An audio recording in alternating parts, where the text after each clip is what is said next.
வரஹ்மத்துல்லாஹி வபரகாத்துஹு. அல்லாஹ்வின் நல்லடியார்களே, இரக்க சிந்தனை என்பது மனிதனுடைய உள்ளத்தில் இருக்க வேண்டும் என்பதாக இஸ்லாம் சொல்லி காட்டுகின்றது. சக மனிதன் இரக்கமுள்ளவனாக இருக்க வேண்டும். மனிதர்களில் மாத்திரமல்ல, இறைவனால் படைக்கப்பட்டு இருக்கக்கூடிய அனைத்து உயிரினங்களின் மீதும் இரக்க சிந்தனை உள்ளவனாக மனிதன் இருக்க வேண்டும் என்பதாக இஸ்லாம் சொல்லி காட்டுவதை நாம் பார்க்கக்கூடியவர்களாக இருக்கின்றோம். அன்புக்கினியவர்களே, வல்லரஹ்மான அருள்மறையாம் திருமறையில் நமக்கு சொல்லி காட்டுகின்றான், இன்னல்லாஹ பின்னாஸி லரஊஃபுர் ரஹீம் என்பதாக சொல்லி காட்டுகின்றான்.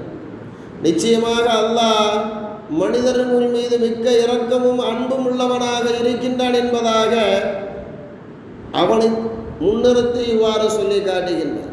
நான் மனிதர்கள் மீது இவ்வாறு இரக்கமுள்ளவனாக இருக்கின்றேன், அதிகம் அன்புள்ளவனாக இருக்கின்றேன் என்பதாக வல்லர் ரஹ்மான் தன்னை இவ்வாறு சொல்லி காட்டக்கூடியவனாக இருக்கின்றான். எனவே அன்புக்கினியவர்களே, அந்த இரக்கம் நம்மவர்களிடத்திலும் இருக்க வேண்டும். வல்லர் ரஹ்மான் அதை தான் எதிர்பார்க்கக்கூடியவனாக இருக்கின்றான். மனிதன் இரக்க சிந்தனையோடு வாழக்கூடியவனாக இருக்கின்றானா, மனிதன் இறக்கப்படக்கூடியவனாக இருக்கின்றானா என்று வல்லர் ரஹ்மான் எதிர்பார்க்கக்கூடியவனாக இருக்கின்றான் என்பதாக நாம் பார்க்கின்றோம். கண்மணி நாயகம் ரசூலுல்லாஹி ஸல்லல்லாஹு அலைஹி வஸல்லம் அன்னவர்களிடத்தில் இயற்கையாகவே அவர்கள் இரக்க சிந்தனை உள்ளவர்களாக, அதிகம் இரக்க சிந்தனை உடையவர்களாக இருந்து வாழ்ந்து காட்டி சென்றிருக்கின்றார்கள் என்பதாக நாம் பார்க்கின்றோம். எந்த அளவுக்கு இரக்க சிந்தனையோடு இருந்திருக்கின்றார்கள் என்பதாக நாம் பார்க்கின்ற பொழுது, தன்னை கொலை செய்ய வந்த மனிதர்களை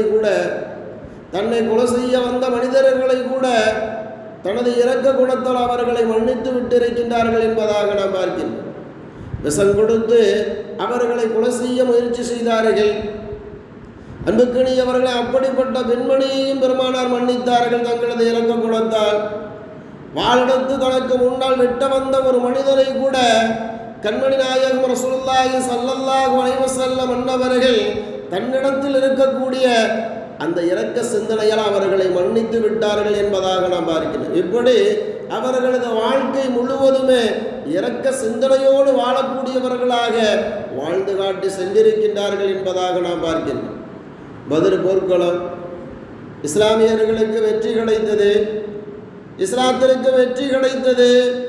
அன்புக்கினியவர்களை 70 கைதிகளை பிடித்து வருகின்றார்கள். பத்ர் போர்க்களத்தில் உள்ள நபர்கள் எப்படிப்பட்டவர்கள், எதிரிகள் என்பதை நாம் அறிந்தவர்களாக இருக்கின்றோம்.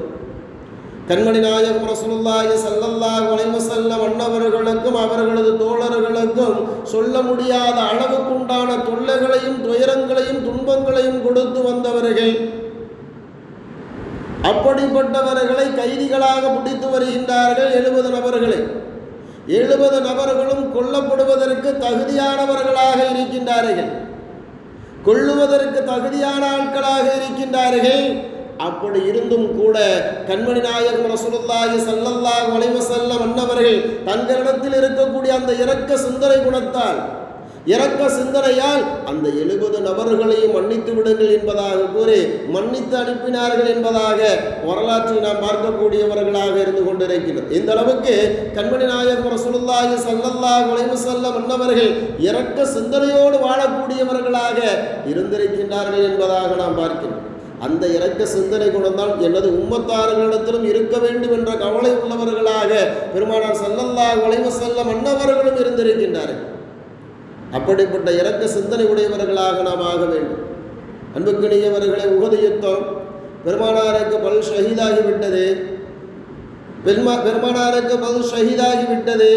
பல் உடைந்த நேரம் இரத்தம் சொட்டுகின்றது. சஹாபா பெருமக்கள் எல்லாம் துடிக்கின்றார்கள், சஹாபா பெருமக்கள் எல்லாம் கொதிக்கின்றார்கள்.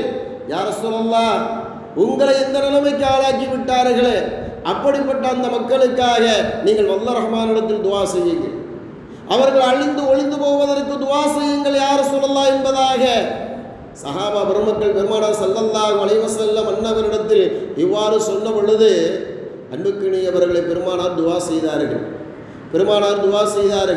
இறைவா, இவர்கள் அறியாத சமுதாயமாக இருக்கின்றார்கள், இறைவா, இவர்கள் அறியாத சமுதாயமாக இருக்கின்றார்கள், அவர்களை மன்னித்து விடு என்று கண்மணி நாயகம் ரசூலுல்லாஹி ஸல்லல்லாஹு அலைஹி வஸல்லம் அன்னவர்கள் வல்லர் ரஹ்மானிடத்தில் இவ்வாறு துஆ செய்தார்கள்.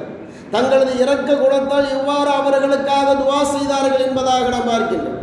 தொல்லைகளையும் துன்பங்களையும் கொடுத்து இதுபோன்ற இன்னல்களை ஏற்படுத்தியதற்கு பிறகும் கூட பெருமானார் அவர்களுக்காக நலவையே நாடக்கூடியவர்களாக இருந்திருக்கின்றார்கள். காரணம், இரக்க சிந்தனை அவர்களிடத்தில் அதிகமாக குடிகொண்டிருந்தது என்பதாக நாம் பார்க்கின்றோம். அப்படிப்பட்ட இரக்க சிந்தனை உடையவர்களாக நாம் ஆக வேண்டும். அதற்கு வல்லர் ரஹ்மான் அருள் புரிய வேண்டும். எனவே அன்புக்கினியவர்கள் பெருமானார் ஸல்லல்லாஹு அலைஹி வஸல்லம் அன்னவர்கள் அதுதான் எதிர்பார்த்தார்கள். எனது சமுதாயம் இதுபோன்று இரக்க சிந்தனை உடையவர்களாக நற்குணம் படைத்தவர்களாக இருக்க வேண்டும் என்ற ஆவல் உள்ளவர்களாக, ஆசை உள்ளவர்களாக கண்மணி நாயகம் ரசூலுல்லாஹி ஸல்லல்லாஹு அலைஹி வஸல்லம் அன்னவர்கள் இருந்திருக்கின்றார்கள். அந்த ஆசைக்கு ஏற்ப நாமும் அவர்கள் எப்படி இரக்க சிந்தனையோடு வாழ்ந்தார்களோ, இரக்க சிந்தனை உள்ளவர்களாக இந்த உலகத்தில் வாழ்ந்து காட்டி சென்றார்களோ, அதுபோன்று இரக்க சிந்தனை உள்ளவர்களாக இருப்பதற்குண்டான ஒரு தௌஃபீக்கை வல்லர் ரஹ்மான் எனக்கும் உங்களுக்கும் கொடுத்தருள வேண்டும் என்பதாக கேட்டுக்கொண்டு நிறைவு செய்கின்றேன். சுப்ஹானல்லாஹி வ பிஹம்திஹி, சுப்ஹானக்கல்லாஹும்ம வ பிஹம்திக, அஷ்ஹது அல்லா இலாஹ இல்லா அன்த, அஸ்தக்ஃபிருக واتوب اليك. سبحان ربك رب العزة عما يصفون، سلام على المرسلين، والحمد لله رب العالمين. صلى الله